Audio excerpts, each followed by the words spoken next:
ইরানের বান্দার আব্বাসের কাছে শহীদ রাজৌরি বন্দরে ভয়াবহ বিস্ফোরণে নিহত মানুষের সংখ্যা ৪০ জনে গিয়ে পৌঁছেছে। এতে আহত হয়েছেন আরও ৮০০ জন। বিস্ফোরণের পর ২৪ ঘন্টা পেরিয়ে গেলেও সেখানে এখনও দাউ দাউ করে আগুন জ্বলছে।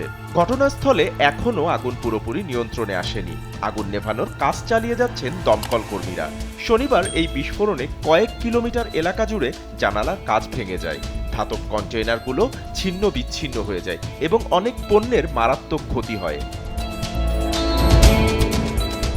ভয়াবহ ধোঁয়া ও বায়ু দূষণ ছড়িয়ে পড়ায় রোববার বন্দরের কাছে অবস্থিত হরমুজগান প্রদেশের রাজধানী বান্দার আব্বাসের সব স্কুল ও অফিস বন্ধ ঘোষণা করা হয়েছে। কর্তৃপক্ষ যাতে জরুরি পরিস্থিতি মোকাবেলায় মনোযোগী হতে পারে তা নিশ্চিতে এই উদ্যোগ নেওয়া হয়েছে। স্বাস্থ্য মন্ত্রণালয় স্থানীয় বাসিন্দাদের পরবর্তী নির্দেশ না দেওয়া পর্যন্ত বাইরে যাওয়া এড়িয়ে চলার এবং সুরক্ষামূলক মাস্ক পরার আহ্বান জানিয়েছেন। এদিকে ইরানের প্রেসিডেন্ট মাসুদ পেজেশকিয়ান রোববার ঘটনাস্থল পরিদর্শন করেছেন। রুশ দূতাবাস জানিয়েছে, আগুন নেভাতে সহায়তার জন্য তারা একাধিক উড়োজাহাজে করে বিভিন্ন খাতের বিশেষজ্ঞদের ইরানে পাঠাচ্ছে।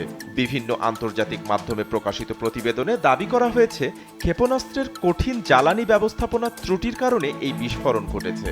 তবে সেই দাবি অস্বীকার করেছে ইরানের প্রতিরক্ষা মন্ত্রণালয়। সরকার ২৭ এপ্রিল সারা দেশে জাতীয় শোক দিবস ঘোষণা করেছে। এক বিবৃতিতে খামেনি ঘটনাটিকে হৃদয় বিদারক বলে বর্ণনা করেছেন। তিনি নিরাপত্তা ও বিচার বিভাগীয় কর্তৃপক্ষকে বিষয়টি সুষ্ঠুভাবে তদন্তের নির্দেশ দেন।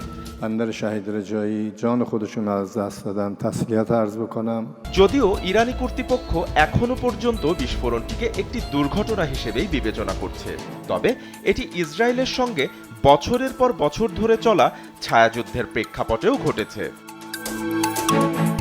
বাপ্পি খান, এসএ টিভি ডিজিটাল।